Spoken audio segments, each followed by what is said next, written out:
Ça marche. Là, merci. Bon. On est bon? Eh ben, moi c'est Vincent Masson.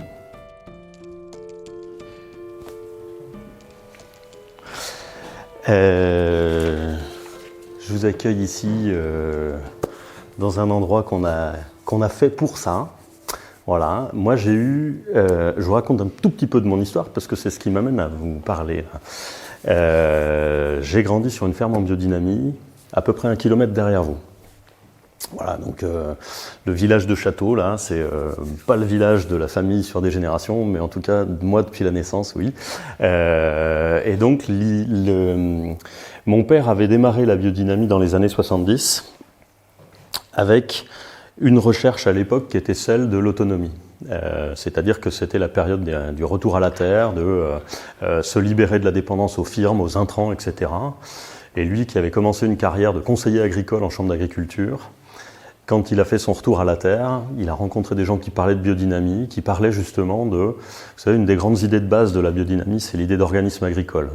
Comment est-ce qu'on peut, au sein d'une ferme, organiser ce qu'on va avoir en termes d'élevage, en termes de culture, pour avoir des fonctionnements en cycle, c'est-à-dire pour minimiser le besoin en intrants.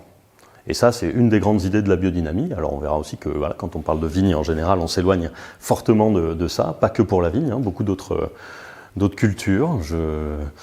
Par exemple, j'étais la semaine passée dans le sud Tyrol, donc une grosse zone de production de pommes au nord de l'Italie. Voilà, là on parle de monoculture. Il y a plein de manières différentes de faire de la monoculture. Et donc on essaiera aussi de voir comment est-ce qu'on peut raccorder les domaines tels qu'ils sont constitués aujourd'hui avec cette idée de l'organisme agricole. En tout cas, c'est la recherche initiale de mon père de constituer un domaine agricole qui permette d'être autonome en fertilisation, d'être autonome en fumure, d'être autonome en fourrage, et puis d'arriver à entretenir autant que possible un état sanitaire convenable, que ce soit pour les cultures ou pour le bétail. Donc ça a donné une petite ferme, c'était à peu près 25 hectares, très diversifiée. Beaucoup d'animaux différents, beaucoup de cultures différentes, donc c'est super et ça marchait super bien. Sur des sols très pauvres, la fertilité s'est bien développée, beaucoup de gens sont venus voir cette ferme comme une ferme modèle. Et ça marchait super bien, mais sauf que vous faites la traite 2 fois par jour, tous les jours, et qu'au bout de quelques années, ça c'est quelque chose d'épuisant quand il s'agit quand c'est qu'une activité parmi plein d'autres. Et donc il y a eu des évolutions et la ferme a été vendue. Mon père a commencé ensuite une carrière à la demande de vignerons de Bourgogne, dont pour ceux du domaine de chez Jean-Claude Rateau, Jean-Claude faisait partie de cette équipe-là, qui sont venus le trouver en lui demandant s'il voulait bien les accompagner pour passer en biodynamie, ou pour évoluer dans la biodynamie selon les domaines. Ça, c'est le courant des années 90, ou même le début des années 90. Et alors, il a commencé par refuser parce qu'il connaissait rien à la vigne. Moi, je viens d'une famille où il n'y avait pas de bouteille de vin ni sur la table ni à la cave, on n'en consommait pas. Et donc, il leur a dit, mais moi, j'y connais rien de rien, je peux rien faire pour vous, quoi. Puis ils ont insisté. Et ils ont fini par trouver une manière. Lui a dit, ok, on fait que du travail en groupe. Ça nous permettra d'avancer beaucoup plus vite. Et on met en place des essais, des comparatifs sur tout ce qu'on change comme pratique par rapport à ce que vous faisiez jusqu'à présent. Et comme ça, on va regarder, est-ce qu'on observe des résultats, qu'est-ce qu'ils y sont. Et ce travail-là, il a été mené pendant longtemps, ça ne s'est pas arrêté. En fait, on continue à faire beaucoup cette logique d'essais, des essais de terrain, des choses assez simples, mais qui répondent à la fois, vous, quand vous changez de pratique sur un domaine, qu'est-ce que ça change ? Ou alors, si on a une problématique immédiate, problématique de saison, problématique de plante, de je sais pas quoi, eh ben, qu'est-ce qu'on peut trouver comme réponse ? Avec une recherche qui est toujours de trouver des réponses simples. Et c'est ce que la biodynamie propose, hein. Les préparations, c'est un truc un peu compliqué, on verra, hein, on prendra le temps d'en parler largement, mais c'est jamais des choses coûteuses, c'est jamais des choses qu'on est obligé de se procurer c'est des choses qui permettent l'autonomie, c'est-à-dire qu'on peut se les procurer, on peut les fabriquer aussi. Et donc ça restera toujours dans la logique de ce qu'on essaie d'explorer pour répondre à des questions de terrain. Donc voilà, cette dynamique d'expérimentation, toujours présente, et vous en verrez pas mal de résultats, ou dans beaucoup de choses que je raconte, c'est basé sur ces choses-là. Et je dois dire que parmi vous, la plupart des noms de domaines que j'ai entendus, il y a quand même beaucoup de gens parmi vous dont des personnes sur les domaines ont participé à ces travaux, à ces expés. Il y a de l'historique, même si on ne se connaît pas forcément de manière directe. Quand il a commencé à faire du conseil, mon père, une base de la biodynamie, on a évoqué la première base qui est l'organisme agricole, la deuxième base, il n'y a pas d'ordre, premier ou deuxième, c'est les préparations biodynamiques. Donc ça, en fait, si j'ai bien saisi, tout le monde connaît. Plus ou moins, mais je ne vous parle pas de quelque chose de complètement inconnu, quoi. Et les préparations biodynamiques, on peut les faire, ça peut être fait, c'est souvent fait dans des groupes régionaux. En France, il y a plus de 50 groupes qui sont répertoriés dans lesquels des gens se retrouvent pour élaborer les préparations. Et puis, il y a aussi des élaborateurs professionnels, c'est notre cas, c'est ce qu'on fait ici. Sauf qu'à l'époque, dans les années 90, les élaborateurs professionnels, en termes de qualité de préparation, c'était très très loin de ce que mon père souhaitait utiliser. Donc il fabriquait des préparations avec d'autres fermes, sur une échelle géographique d'une grosse région, on va dire. Et moi, quand j'étais gamin, on participait à ça, une journée à l'automne, une journée au printemps, c'était des moments sympas. Et donc, quand il s'est agi de trouver des préparations pour les domaines avec qui il bossait, il voulait la qualité qu'il estimait optimale. Et donc, il s'est mis à faire des préparations pour ces gens-là. Puis les choses se sont développées. Moi, je l'ai rejoint en 2005. Je finissais des études dans d'autres domaines, dans le domaine du droit et de l'économie. Et on a monté l'entreprise Biodynamie Service en 2005. Avec un corps de métier qui n'existe pas, élaborateur de préparation biodynamique. Donc voilà, nous on transforme la bouse de vache, des plantes qu'on cultive de plus en plus au fil du temps et qu'on transforme. Et puis on a tout un tas d'activités corollaires, c'est des éditions, des bouquins. Vous verrez au fond de la salle, il y a des bouquins. Il y a ceux qu'on a écrits nous, qui sont beaucoup des ouvrages techniques. Et puis il y a des ouvrages qu'on a décidé de traduire parce qu'on estimait que c'était intéressant. C'est bien joli de faire du boulot, mais nourrir un peu la réflexion, nourrir un peu la compréhension des choses, c'est des choses qui sont importantes. Et puis un peu de petit matériel, on fait pas mal de plantes sèches pour les tisanes, on fait des semences pour les couverts végétaux, donc il y a une petite diversité, mais notre activité de base, c'est l'élaboration des préparations dynamiques. Et puis moi, je me balade pas mal en hiver pour raconter comment on fait, où on en est des savoirs, et donc pour aider soit des gens à démarrer, soit à faire un petit point d'étape dans les pratiques biodynamiques. Donc le but du jeu dans ces 2 jours, c'est de vous présenter ce que c'est que la biodynamie de manière suffisamment approfondie.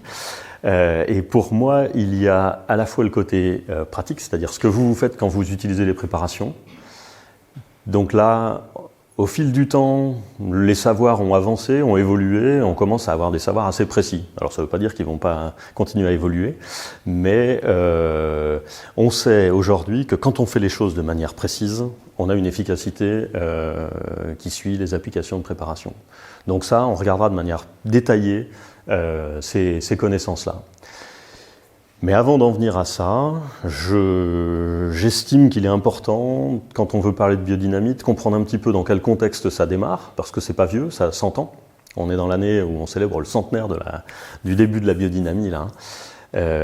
Et donc pourquoi ça démarre ? Qu'est-ce que c'est que...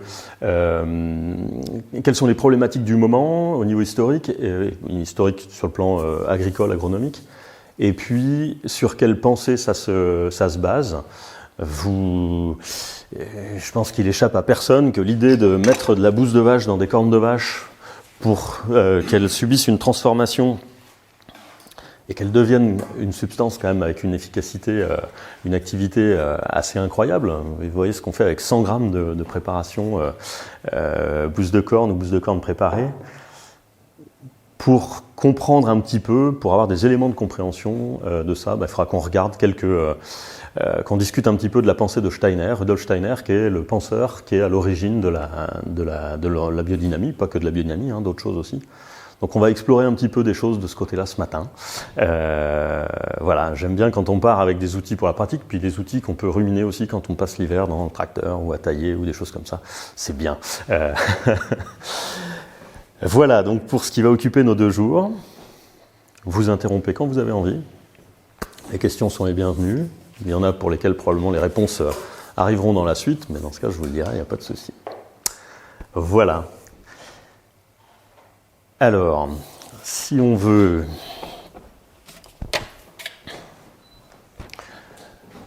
démarrer,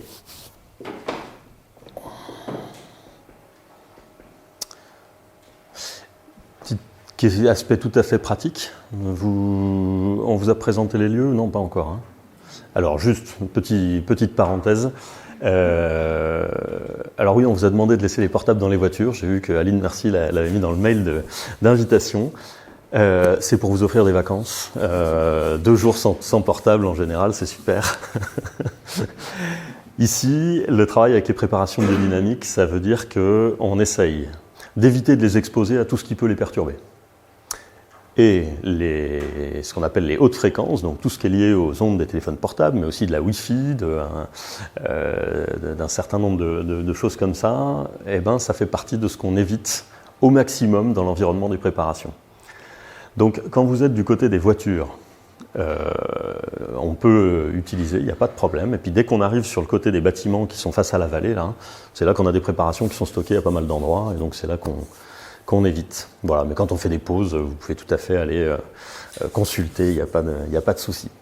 Autre aspect pratique, les toilettes, vous en avez derrière cette porte, il y a un couloir et il y a une porte où c'est indiqué.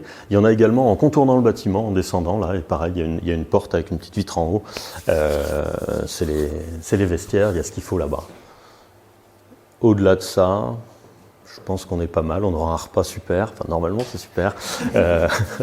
On a un restaurant bio à Cluny et ça c'est une chance, ils nous font des repas, donc on ira chercher ça et on prendra ça dans la salle à manger où vous avez pris le café ce matin.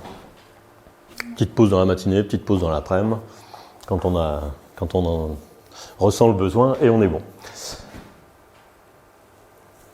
Alors voilà, principe, pratique et résultat, c'est ce qu'on va essayer de couvrir dans les 2 jours. Je vous indique tout de suite 2 sites internet, parce que ça me permet de vous y renvoyer après de manière assez simple. Biodynamieservice.fr, ça c'est le site de l'entreprise et on va trouver là-dessus, dans ce qui nous concerne là, plutôt des fiches techniques. Il y a une page documentation, il y a des fiches techniques.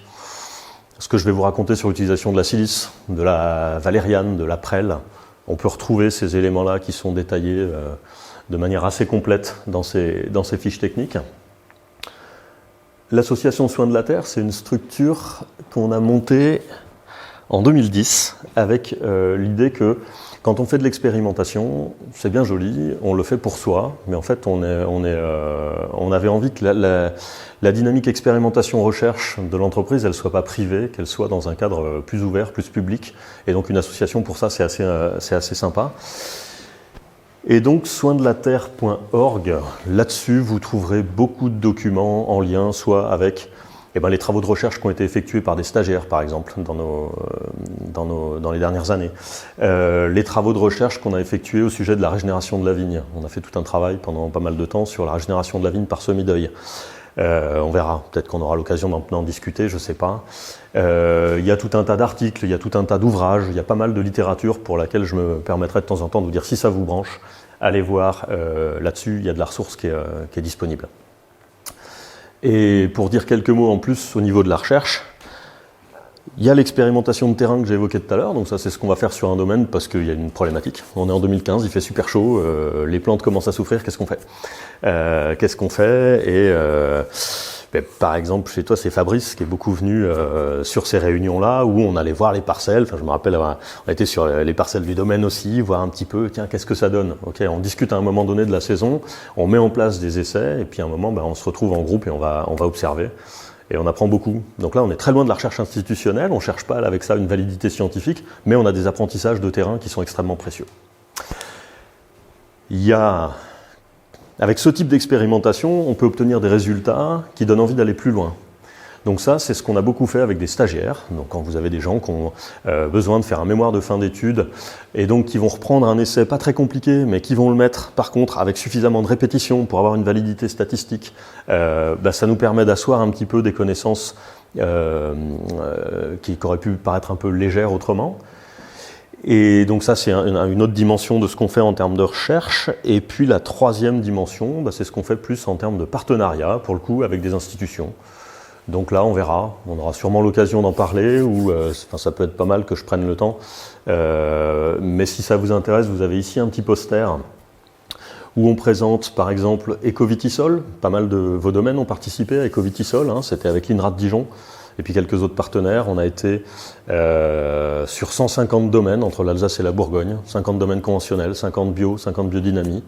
Aller regarder qu'est-ce qui se passe en termes de santé de la vigne, qu'est-ce qui se passe en termes de microbiologie des sols, avec des résultats qui font plaisir en ce qui me concerne et qui donnent envie de passer en biodynamie. Voilà, pour le dire très rapidement, mais on prendra peut-être le temps d'explorer quelques résultats. Vous avez ici qui est présenté également un travail qu'on a fait, toujours avec l'INRA de Dijon, sur le cuivre, impact du cuivre sur les sols. On a une espèce de criminalisation assez importante des vignerons et des arboriculteurs bio par rapport à l'usage du cuivre.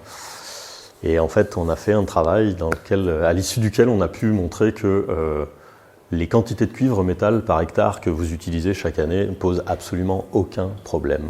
Aucun problème, voilà. Ça se raconte beaucoup, que ça pose des problèmes, mais jamais personne ne l'a montré dans aucune situation. On a montré qu'il y avait des problèmes terribles liés au cuivre quand on utilise 200, 400 kg par an et par hectare. Ou alors dans des conditions bien précises. Donc voilà, également, on peut rediscuter de ça si on veut, mais je pense que c'est important. Aujourd'hui, le cuivre est un sujet extrêmement politique. Et c'est pour ça qu'on avait fait ce boulot-là, c'était pour essayer d'y voir un peu clair. On a une publication très récente qui date de février 2024, avec l'université de Kassel en Allemagne. Et c'est une équipe de chercheurs qui a exploré le microbiome du sol sur des parcelles où on compare bio et biodynamie. Alors ils ont fait ça sur pas mal d'essais en Allemagne, de mémoire une bonne trentaine de comparatifs en Allemagne. Et puis nous on leur a fourni en France 23 situations un peu réparties dans toute la France, dans différents types de cultures, où il y a des comparaisons bio-biodynamie. Alors il y en a qui sont très jeunes, il y en a qui sont depuis des années, et eux ils ont essayé de regarder qu'est-ce qui se passe dans le sol. Dans le sol, les micro-organismes vont générer des substances qui vont aider les plantes à pousser ou aider les plantes à se défendre. Et donc eux ils ont été mesurer ces choses-là. Et ils ont montré que, et ça je vous présenterai je vous le présente maintenant puisqu'on en parle, un petit peu des résultats de ça. Alors, voilà, c'est quelque chose qu'on va trouver, on en est à 2 publications au sujet de ce travail, et donc c'est l'étude des préparations biodynamiques et des micro-organismes promoteurs de la croissance des plantes. Et puis on va voir, il y a aussi ceux qui aident aux défenses. Alors ici, vous avez une petite synthèse. Les essais en France, c'est sur 23 sites. Les essais à Frankenhausen, je crois que c'est sur 16 sites. Et vous avez à chaque fois, en vert, ce sont les comptages issus des parcelles bio, en rouge, des parcelles biodynamiques. Donc des parcelles comparatives à chaque fois. Vous avez dans la première partie les hormones microbiennes, donc auxine, cytokinine et gibberelline. Donc là, on parle de ce qui sont les stimulateurs de la croissance des plantes, stimulateurs ou régulateurs. Et puis ici, on est sur des substances qui sont des phénomènes, qui aident les plantes à s'adapter au stress. On est toujours dans des situations dans lesquelles plus c'est mieux.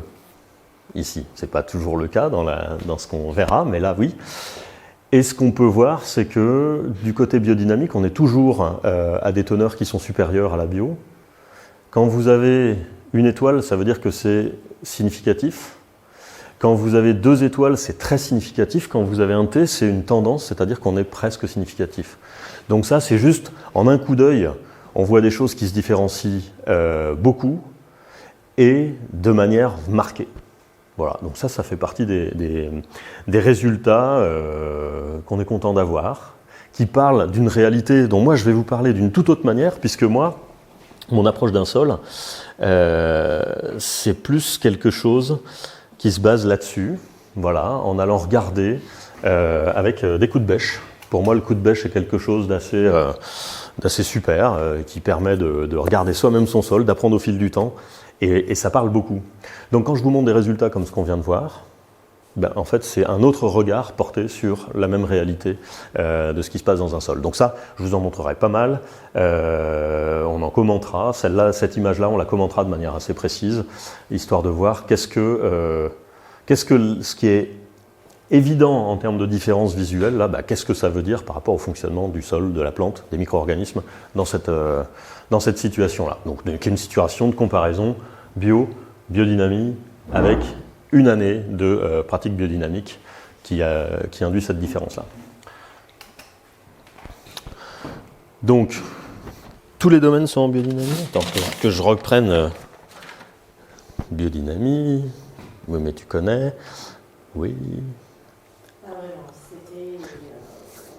Il y a eu des moments, ouais. Ouais, chez vous depuis longtemps. Là aussi, bon ben oui, depuis très longtemps là-bas. Bon, très bien.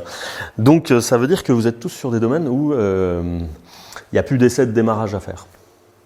Si on veut faire des essais de ce type-là, comparer bio et biodynamie au niveau des sols, il faut le faire sur une parcelle neutre, qui n'a jamais vu de préparation biodynamique. Donc c'est soit ce qu'on fait en général quand on est en Bourgogne pour ça, c'est qu'on va chez un voisin qui est en bio et on fait un essai sur un morceau de sa parcelle. C'est les manières les plus répandues, on va dire, pour que ce soit simple. Alors, je vous propose de commencer par le commencement et de regarder un petit peu. Je vous ai dit que la biodynamie, on était dans l'année du centenaire, là. Qu'est-ce qui se passe à ce moment-là ? Et il est important de regarder un petit peu les évolutions agricoles des années qui précèdent, même des décennies qui précèdent. Parce que c'est ça qui va amener à des réactions. La biodynamie est en fait la première agriculture bio qui est définie, c'est-à-dire pour dire on ne veut pas des évolutions qu'a pris l'agriculture dans les dernières décennies, et donc comment est-ce qu'on peut faire autrement ? Ça veut dire qu'il faut identifier ce qu'on ne veut pas, pourquoi on ne le veut pas, et comment on peut faire différemment. Et les réactions, elles viennent en particulier suite à des évolutions. Alors ce qui est listé là, on peut observer que dans la fin des années 1800, on a une spécialisation de l'agriculture, on a une intensification de l'agriculture.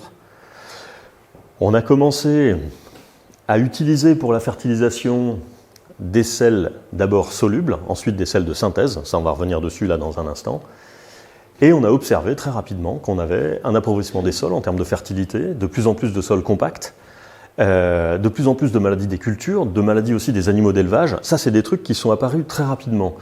Et dans les années, on peut dire entre 1900 et 1920, ce sont des observations qui sont communes sur les domaines agricoles dans lesquels on est en avance, si on veut, sur le progrès agricole.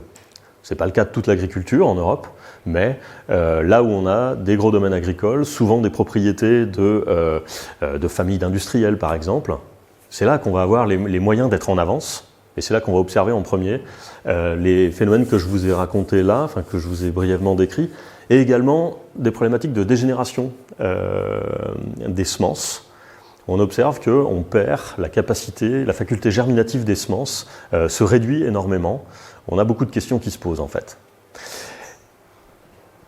Pour comprendre ça, je vais vous parler un peu de nutrition des plantes. Je pense que c'est un aspect important. Alors, comment une plante se nourrit ? Alors c'est quelque chose qui est à la fois très simple et à la fois ça peut amener à des questions inattendues.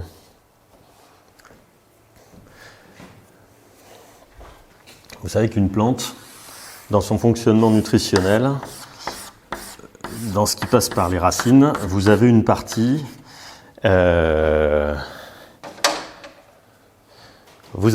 qui concerne l'eau, une partie qui concerne les nutriments.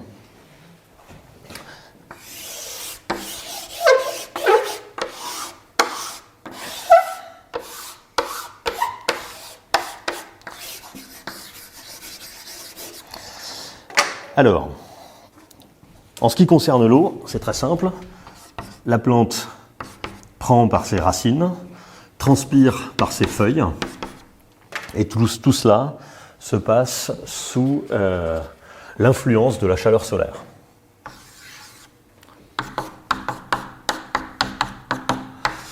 Vous avez ici la chaleur qui est le pilote de tout ça, c'est-à-dire que là, avec des températures comme on est ce matin, c'est très calme, mais plus il va faire chaud, plus ça va s'activer.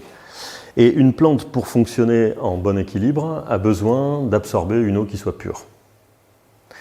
La partie nutriments, quand vous avez, c'est pas très actif maintenant là,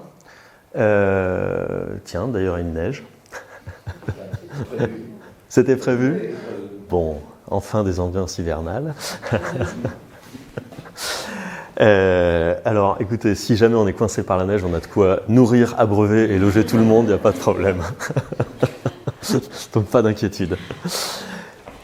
Au printemps, quand les sols vont se réchauffer, l'herbe va se réactiver, on va passer de l'herbe d'hiver à l'herbe de printemps, vous allez avoir des petites racines blanches, toutes fines, qui vont se développer, qui sont les racines nutritives, et elles vont aller chercher la partie nutriments. Alors, petite question pour s'amuser. Dans ce qui constitue une plante, entre la partie aérienne et la partie souterraine, est-ce que vous avez une idée de la proportion, du pourcentage de la substance que fabrique une plante dans sa vie qui vient du sol, qu'elle prend dans le sol ? Ouais, même pas. Encore moins. On a... Alors c'est des chiffres qui varient, hein, toutes les connaissances elles évoluent, elles varient, mais on a quand même un consensus assez bien calé sur l'idée qu'on est sur du 6-8%. 6-8% qui viennent du sol. Quasiment rien. La plante, dans son fonctionnement, elle constitue sa substance, et ça c'est quelque chose d'intéressant. J'imagine que beaucoup parmi vous ont entendu des choses comme il faut que la plante puisse s'ouvrir au cosmos. La plante entre terre et cosmos. Vu l'âge du début de la biodynamie sur la plupart des domaines, vous avez sûrement entendu des choses comme ça. Qu'est-ce que ça veut dire ? Alors souvent pas grand-chose, ou alors on est vraiment coincé si on doit essayer d'expliquer le truc, quoi. Eh bien regardez, une plante, pour fabriquer sa propre substance, l'activité principale c'est ce qu'on appelle la photosynthèse. Là, je n'ai pas besoin de vous l'expliquer, on connaît. La photosynthèse, ça veut dire qu'on va transformer du CO2, il nous faut de la lumière,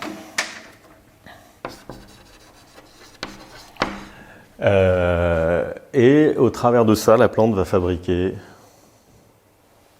plein de choses, dont des choses qu'elle utilise pour se construire elle-même, et des choses qu'elle utilise pour alimenter le sol, qu'on appelle des exudats racinaires.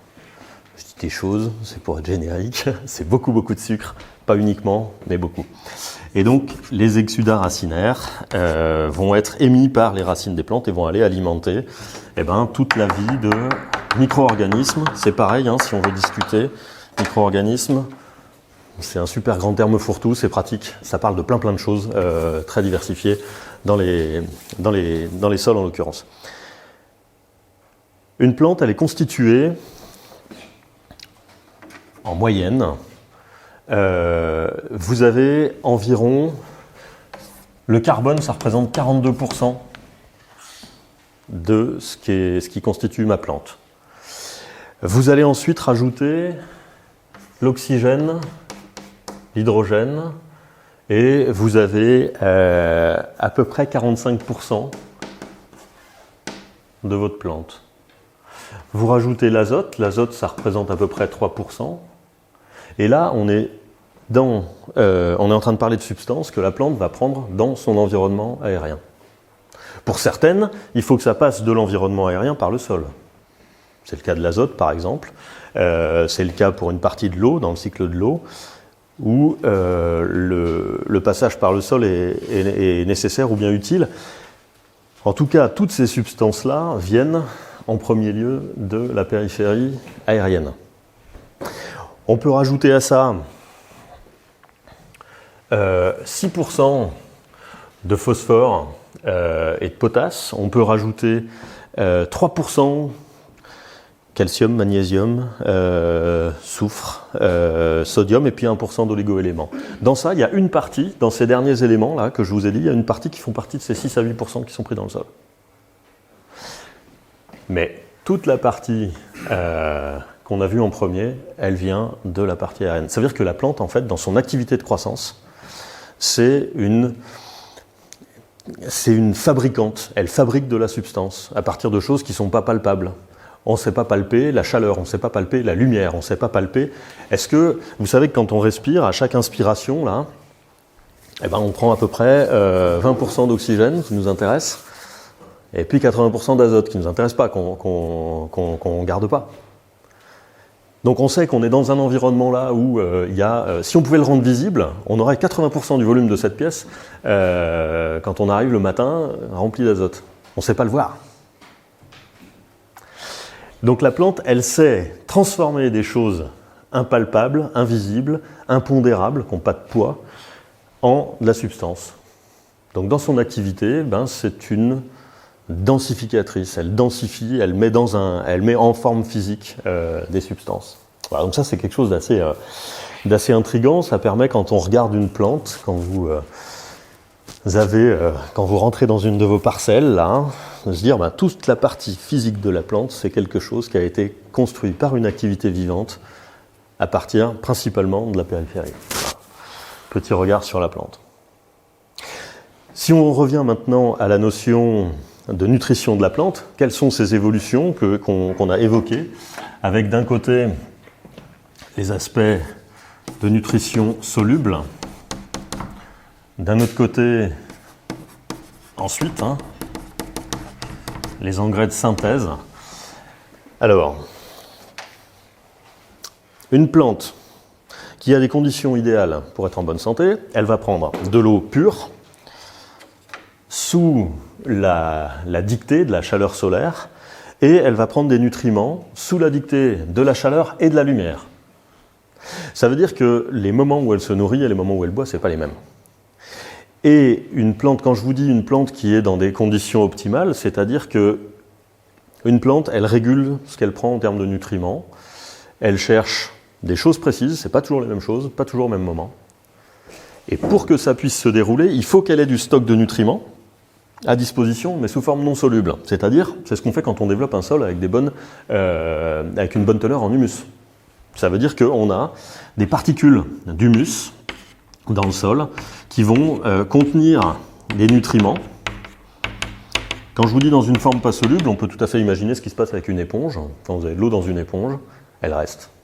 Il faut presser pour que l'eau sorte. Là, en l'occurrence, il faut que ces petites racines blanches viennent chercher dans ces particules d'humus là les nutriments qui les intéressent. On a pour ça des comportements de la plante. Une plante, elle est capable d'orienter ses exudats racinaires, c'est-à-dire de fabriquer des exudats racinaires en fonction des micro-organismes qu'elle veut stimuler dans son environnement. Et ça peut être fait en fonction des besoins nutritionnels qu'elle a.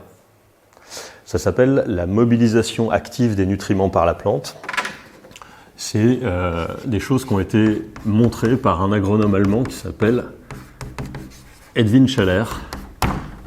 Edwin Scheller, dans un livre très bien documenté, son travail de thèse, montre que la plante est capable de favoriser les micro-organismes qui l'amènent à se nourrir avec ce dont elle a besoin, à deux conditions.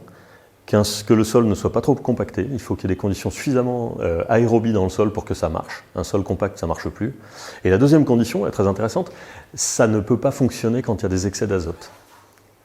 Quand il y a excès d'azote, on bloque cette capacité de la plante à gérer, en gros, la fertilité de son environnement, à gérer son rapport à la fertilité de son environnement immédiat. Et l'excès d'azote, il est une des problématiques généralisé dans l'agriculture actuelle, c'est-à-dire que vous avez on a une logique extrêmement répandue de dire il vaut mieux en mettre plus. Si on veut des rendements maximaux, il faut mettre des intrants en termes de fertile au niveau maximal. Ça, c'est une logique qui est très répandue. J'ai vu ça la semaine dernière avec les pommiers. Vous avez des gens qui sont en mode maximum, on essaye de sortir le maximum de prod, on va mettre le maximum d'intrants et on va voir ce que ça donne. Mais qui fonctionne comme ça tous les ans. Ce sont des comportements qui bloquent la génération de fertilité dans un sol de cette génération qui peut se faire déjà provoquée par la plante. Donc ça, c'est des petits détails qui sont intéressants. Et puis, ce qu'on peut regarder, qu'est-ce qui se passe du coup quand on arrive à une nutrition soluble ? Ça veut dire que là, je vais amener mes nutriments solubles. Donc en général, il s'agit d'engrais qui peut aussi bien être de l'engrais de ferme. Quand vous amenez, si vous utilisez du fumier frais, si vous utilisez des composts très jeunes, vous avez des choses tout à fait solubles. Ça veut dire que là, je vais avoir des nutriments qui sont sous une forme dans laquelle elle va se lier à l'eau. Elle va être absorbée avec le cycle de l'eau de la plante. Ça veut dire que ma plante, plus il fait chaud, plus elle va boire, plus elle va manger. C'est un petit peu la même logique que si moi, je respirais des nutriments en même temps que j'inspire. J'ai pas le choix, il faut que je respire. À chaque fois que j'inspire, je me gorge de substances. Le déséquilibre, on peut dire, arrive rapidement dans ces cas-là. Et c'est ce qu'on observe pour la plante. Les nutriments solubles, à la fois, font un excès de nutrition de la plante. On le voit beaucoup à la taille des feuilles, à la couleur des feuilles, souvent des verts sombres, et puis à leur fragilité. Au-delà de ce qui vient dans la plante, les nutriments solubles génèrent des problématiques de lessivage et de pollution des nappes phréatiques, des eaux de surface, des eaux de profondeur. Donc ça, c'est tout un tas de problèmes corollaires qui sont liés à l'utilisation de sels solubles. Les sels solubles, pour vous donner une idée, on commence dans les années 1830 à importer pour l'agriculture européenne du guano qu'on va prélever au large du Pérou. On commence à importer du salpêtre qu'on va chercher dans le désert d'Atacama au nord du Chili. Ça veut dire qu'en 1830, dans les années 1830, on a déjà des bateaux qui importent ce qui va devenir des intrants pour la fertilisation de l'agriculture d'une partie de l'Europe. Ça veut dire que c'est pas nouveau quand on parle d'engrais solubles. Ce qui se passe, qui amène ensuite à l'utilisation d'engrais de synthèse, ce qu'on appelle communément des engrais chimiques, c'est les découvertes d'un certain Justus von Liebig, qui est encore une référence dans les cours d'agronomie. Justus von Liebig, dans les années 1860, va montrer que oui, effectivement, une plante peut se nourrir par la voie soluble. Il ne va pas du tout estimer que c'est la manière juste de le faire. Bien au contraire, sur la fin de sa vie, il va essayer de montrer que ces découvertes ont amené à des évolutions de la fertilisation agricole qui ne sont pas convenables, qui ne sont pas justes et qui sont problématiques. Mais les découvertes de Liebig vont permettre à des industriels de travailler sur la production d'engrais solubles et qui vont être des engrais de synthèse. Engrais solubles, en gros, vous prenez des substances qui se sont construites dans les cycles naturels, c'est le cas du guano, c'est le cas du salpêtre. Engrais de synthèse, on va reconstituer des substances comme ça, mais par des processus qui sont en dehors du monde de la nature. C'est là qu'intervient l'industrie, et c'est ça qu'on appelle des produits, des engrais chimiques ou des engrais de synthèse. La substance qui a été le plus étudiée par rapport à ça, c'est l'azote. L'azote, donc, on a dit, on a de l'azote dans l'atmosphère, et la plante en a besoin. La plante en a besoin, c'est pas une proportion énorme de ce qui constitue la plante, mais par contre, on sait, nous, que si on veut que ça y aille, cette partie-là, elle est indispensable. Quand on a commencé à fabriquer de l'azote de synthèse, c'était pour faire des explosifs. Et puis, quand on a réussi à transformer la fabrication d'explosifs pour que ça devienne une fabrication à destination agricole, on s'est ouvert un marché extraordinaire. Ça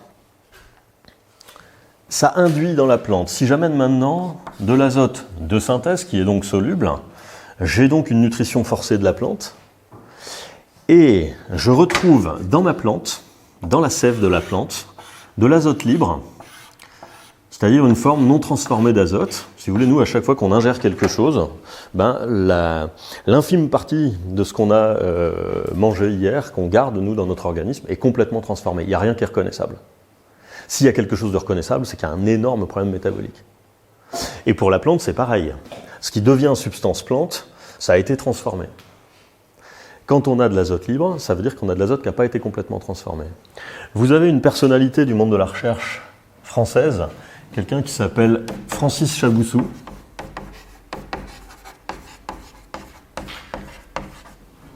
Francis Chaboussou, il a beaucoup travaillé sur ces questions-là. Il était directeur de station à l'INRA de Bordeaux, dans une des stations INRA de Bordeaux. Et c'est quelqu'un qui a été actif entre, grosso modo, les années 30 et les années 80. Donc dans une période pendant laquelle on a vu une intensification des pratiques agricoles, une accélération de ce que je suis en train de vous décrire. Je suis en train de vous décrire des tout débuts, là. Et Chaboussou, il montre que, en fait, il s'intéresse à un truc en particulier. Il observe que beaucoup d'insectes existaient dans l'environnement des cultures depuis longtemps, mais dans les années récentes sont devenus des parasites. Alors ils étaient là, ils ne nous posaient pas de problème, et tout d'un coup, ils sont toujours là, mais ils se mettent à venir consommer les feuilles ou les fruits de nos cultures. Qu'est-ce qui se passe? Et il étudie le comportement nutritionnel de ces insectes-là, et il trouve que, eh bien, on va avoir des insectes piqueurs qui viennent se nourrir sur les plantes, des champignons, des cryptogames qui viennent, alors là c'est pas se nourrir, mais qui trouvent leur place sur une plante, à partir du moment où ils trouvent dans la plante des substances qui les intéressent. Donc en fait, ce que montre Chaboussou, si vous voulez, c'est que en changeant le type de fertilisation, on génère dans la plante la présence ou non de substances qui sont intéressantes pour ces insectes et pour ces cryptogames. Si on veut regarder une petite parenthèse, de manière très simple, qu'est-ce que c'est que le rôle d'un cryptogame dans l'environnement? Les champignons dans notre environnement sont des dégradeurs. Un champignon qui vient se poser sur une feuille, ça vous donne un signal, ma feuille, elle n'est pas en bonne santé. Le champignon, il vient juste jouer son rôle de relancer la boucle, ça repart dans l'environnement, ça repart pour faire un point de départ. Donc c'est pas très sympa quand on est vigneron et qu'on vient de se prendre une année difficile en termes de cryptogame, ça c'est sûr. Néanmoins, ça revient à une base fondamentale. Est-ce qu'on peut faire une agriculture où on mette le végétal dans un état de bonne santé? Ou est-ce qu'on passe notre vie à se battre contre des cryptogames sans savoir quel est leur boulot? Ils ont un boulot dans notre environnement. Alors on n'est pas... Il ne faut pas non plus se culpabiliser à fond. On est tributaire de beaucoup d'autres choses. Ce n'est pas seulement notre boulot dans la saison qui pose problème. Toute la manière dont on a sélectionné les plantes, c'est une partie énorme de la fragilité de nos vignes, en l'occurrence. Mais les pommes ont le même type de problématique. La sélection, c'est comment est-ce qu'on peut, au fil du temps, faire évoluer une plante ou un animal vers des critères qu'on a choisis, dont par exemple des critères de robustesse.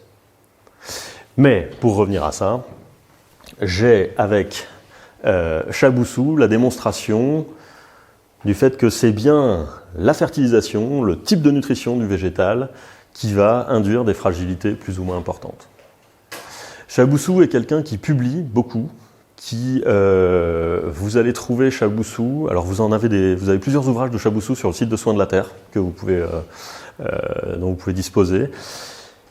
Chaboussou est très peu publié dans la littérature scientifique française parce que quand il amène ces découvertes-là, si vous voulez, dans la période que je vous ai évoquée, c'est un peu problématique, il n'est pas tout à fait le bienvenu. L'INRA, il faut regarder les choses comme elles sont. L'INRA, pendant des décennies, a entretenu le système agricole majoritaire qui était en train de se mettre en place. Donc on n'allait pas au sein de l'INRA dézinguer l'utilisation de fertilisants de synthèse à l'époque.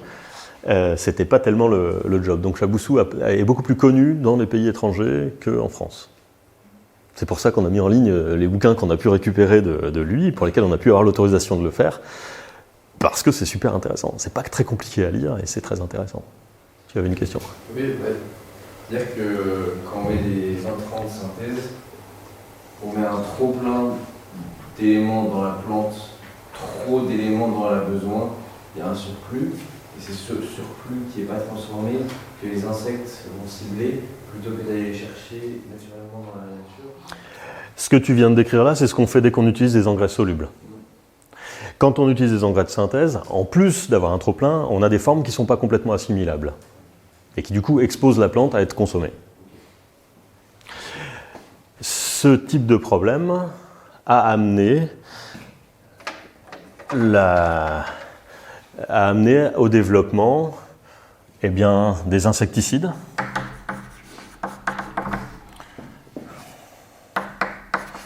mais aussi des fongicides, des pesticides de manière générale, et tous ces produits en cide, là, qui est un suffixe qui vient du latin et qui veut dire tuer, ça veut dire que pour faire pousser une plante, on a commencé à avoir besoin de tuer pas mal de ce qu'il y avait autour d'elle.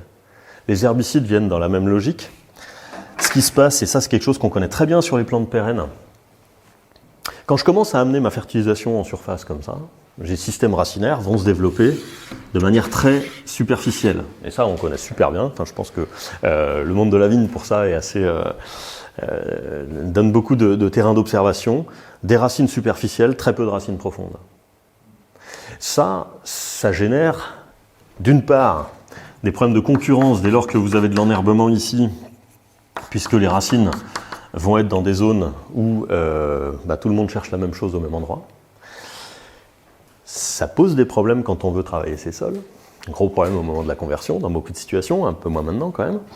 Et puis, un problème majeur de ça, c'est si je développe des systèmes racinaires en plateau, ça veut dire que j'ai des mortalités de racines profondes.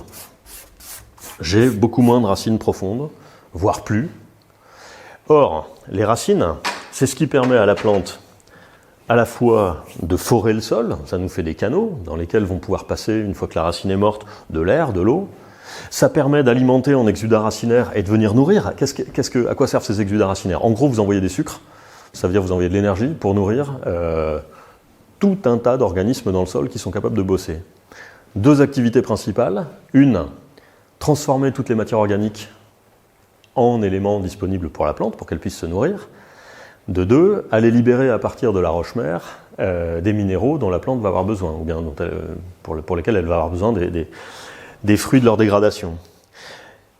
Ces micro-organismes-là sont, dans l'ensemble, dépendants d'une bonne oxygénation, de suffisamment d'eau, mais pas trop, et d'énergie, les exudats racinaires. Quand j'ai plus de système racinaire profond, je nourris plus tout ce monde-là. Et j'ai des sols qui se compactent. J'ai plus personne pour venir faire l'aération. Si, on peut avoir des vers de terre éventuellement. Mais j'ai des sols qui, donc, vont aller vers des problématiques de compaction rapide. D'abord des activations biologiques, puis compaction. Et ça, c'est des trucs qu'on observe, je vous l'ai dit tout à l'heure, déjà dans le début des années 1900. Donc c'est des choses qui sont rapides, c'est pas des choses qui mettent des années. Le fait d'utiliser de l'azote de synthèse a des effets extrêmement rapides, et ça, c'est des choses qui vont être en fait reconnues. On a l'impression, quand on regarde un petit peu les développements de l'agriculture, souvent on a déjà d'une part l'impression que les évolutions en termes de fertilisation, les grosses évolutions de ce type-là se positionnent après la Seconde Guerre mondiale. En réalité, ça commence bien avant. Et on a l'impression qu'on a pris conscience tardivement de ce qui se passait, mais pas du tout. Si on regarde un petit peu, il faut aller, si vous aimez l'histoire, allez regarder les historiens de l'agronomie. Vous avez une femme qui s'appelle Céline Pessis, qui est passionnante.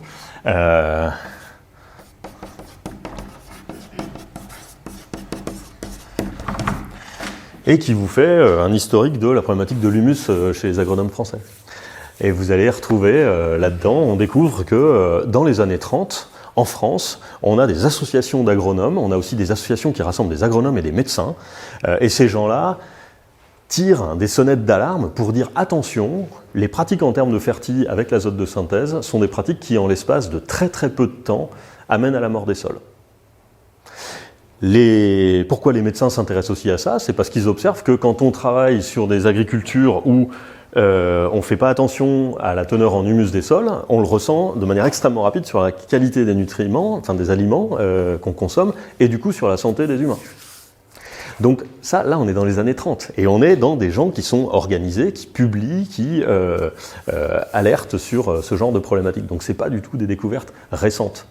Il y a des choix politiques qui ont été faits. On sait que au sortir de la Seconde Guerre mondiale, on a un choix qui est fait par le gouvernement, et le ministre de l'Agriculture en particulier,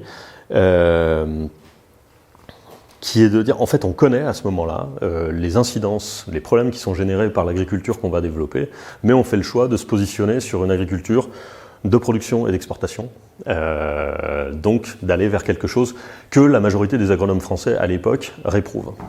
Voilà, super intéressant de savoir ces trucs-là. Alors c'est une précise, vous trouvez des articles, vous trouvez aussi des vidéos sur Internet, facile à trouver et super intéressant.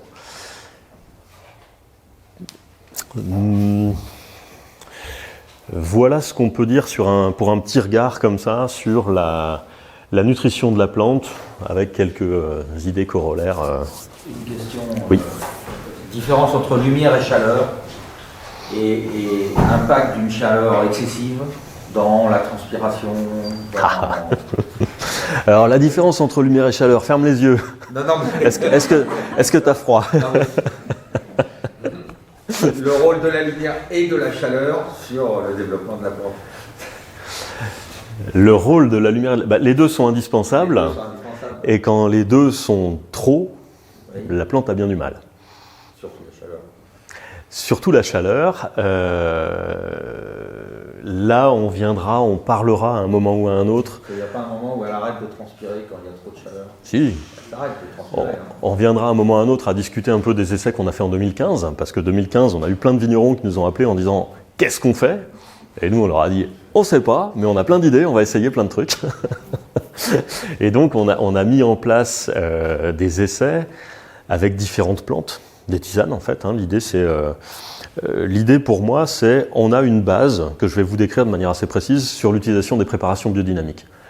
Parce qu'elle joue sur comment améliorer l'exploration de la plante, du sol par la plante, c'est-à-dire améliorer la densité, la verticalité, le volume racinaire, améliorer également les exudats, donc l'interaction entre sol et plante, et puis on va avoir, et la silice qui vient jouer sur la partie aérienne, pareil, ça on en discutera bien, et ça c'est ma base. Comment est-ce que je peux, avec ces préparations, stimuler un système qui fonctionne bien? Et après, quand j'ai des problèmes spécifiques de ce type-là, qu'est-ce que je peux trouver dans des substances assez simples? Et les plantes sont un monde vaste et probablement, on ne peut pas dire infini, mais quand même pas loin. Comment est-ce qu'on peut trouver des qualités dans des plantes qui vont aider les plantes dans différentes situations? Et typiquement, en 2015, on essaye avec différentes plantes, avec différents agencements dans les quantités de telle ou telle plante. Et c'est là qu'on a trouvé des réponses où on a réussi à mettre les plantes en situation de moins souffrir avec des chaleurs excessives et du sec. On y reviendra. Il me manque 2-3 éléments pour y revenir de manière un peu plus poussée.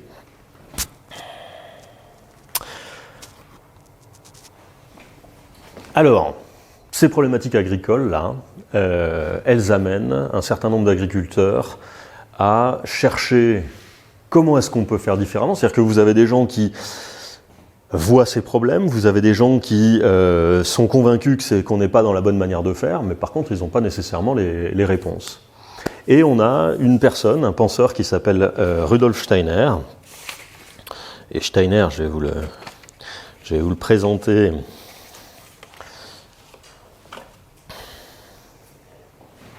Le voici.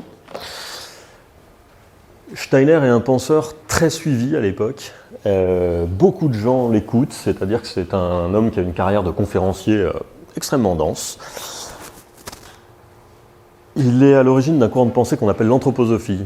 Et l'anthroposophie, ça veut dire sagesse de l'homme. C'est quelqu'un qui a un regard particulier sur le monde, lié à une manière qu'il a, lui, de se relier au monde, de percevoir les choses. Je vais vous parler un petit peu de tout ça. Et il a une particularité, c'est que c'est un penseur qui a amené beaucoup de choses dans le domaine du concret. C'est-à-dire que, à partir de la pensée de Steiner, il n'y a pas que des histoires à se raconter, des trucs à se remuer dans la tête, il y a aussi une pédagogie qui donne des écoles qui existent dans beaucoup d'endroits du monde, qu'on appelle école Waldorf ou école Steiner. vous avez une méthode agricole, la biodynamie, vous avez des banques qui se basent sur l'idée. Pour vous donner une idée, Steiner, son idée, c'est que l'argent dans une société, c'est quelque chose qui doit correspondre au sang dans l'organisme. C'est-à-dire que ça permet des échanges, c'est un vecteur d'échange.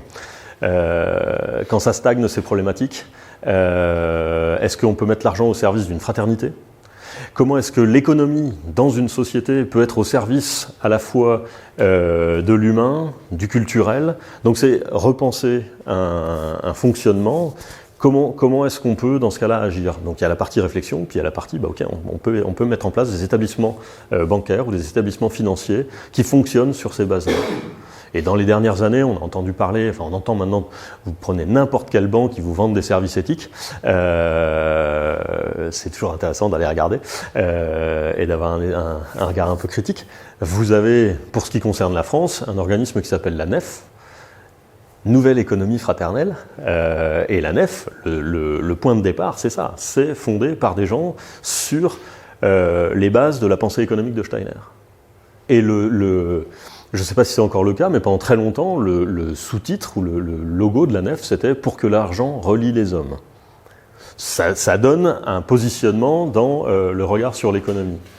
De la même manière, Steiner, quand il parle d'agriculture, va chercher à trouver comment est-ce qu'on peut insérer l'activité agricole dans le respect des cycles du vivant. Comment est-ce qu'on peut venir là-dedans sans... On peut très bien, et on sait très bien faire, une agriculture qui... Si on regarde ce que génère notre interaction agricole avec le monde vivant, dans beaucoup de situations agricoles, c'est une catastrophe. On bousille les sols, on fragilise les plantes, on a des incidences au niveau environnemental qui sont catastrophiques. Est-ce qu'on peut aussi trouver une manière de faire de l'agriculture où on soit un acteur en positif de notre environnement, améliorer la fertilité, améliorer la qualité, la santé, etc. Donc voilà, ça c'est des choses, et on va retrouver ça également dans le monde de la médecine. Steiner est à l'origine d'une médecine qu'il appelle une médecine complémentaire, c'est-à-dire que c'est les médecins qui viennent le trouver en lui disant « mais voilà, nous on a un problème, on sait soigner le corps, on sait soigner la dimension physique de l'humain. Or, ça ne suffit pas à faire un humain, il n'y a pas que cette dimension physique. Quand vous faites une prise de sang, ça ne vous parle pas de tout ce que vous êtes. » Et Steiner va proposer, il va écrire un bouquin avec une femme qui s'appelle Ita Wegman, qui est docteur, et ensemble, ils vont travailler sur les bases. Le bouquin s'appelle Pour un complément à l'art de guérir. Donc c'est des bases pour un complément à l'art de guérir. C'est-à-dire qu'on ne réinvente pas la médecine, on ne réinvente pas la santé, mais on va amener un complément, c'est-à-dire par rapport à ce que propose la médecine de l'époque, on regarde l'humain un peu différemment, avec différents constituants, on va regarder ça tout à l'heure. Est-ce qu'on peut proposer d'autres aspects pour compléter une base médicale déjà existante ? De la même manière, il va travailler sur une pharmacopée. Est-ce qu'on peut trouver dans notre environnement des substances à partir desquelles on peut sortir un savoir-faire ou un modèle, quelque chose qu'on va pouvoir mettre à disposition de l'organisme ? Ce sont des choses dont on va rediscuter un petit peu dans les deux jours qui viennent, là. Mais donc Steiner, avant qu'on vienne lui demander de parler d'agriculture, avait déjà amené à des réalisations concrètes dans d'autres domaines au niveau de la vie sociétale. Donc c'est un penseur qui donne beaucoup de conférences, qui écrit quelques bouquins, qui est très suivi. Et avant d'avancer sur Steiner, il faut qu'on regarde un petit peu comment il se positionne par rapport au monde. Mais je suis un peu hésitant parce qu'on n'est pas loin de l'heure d'une pause. Est-ce que vous voulez un café maintenant ? Est-ce qu'on repousse la pause café ? Café, c'est toujours bienvenu, non ? Alors, faisons une petite pause et puis on reprend là-dessus après. Ça, on va pouvoir profiter d'un paysage bientôt enneigé. Donc, le café, de l'autre côté, là. Désolé, mais on peut brancher notre téléphone sur le parking. Oui, sans problème.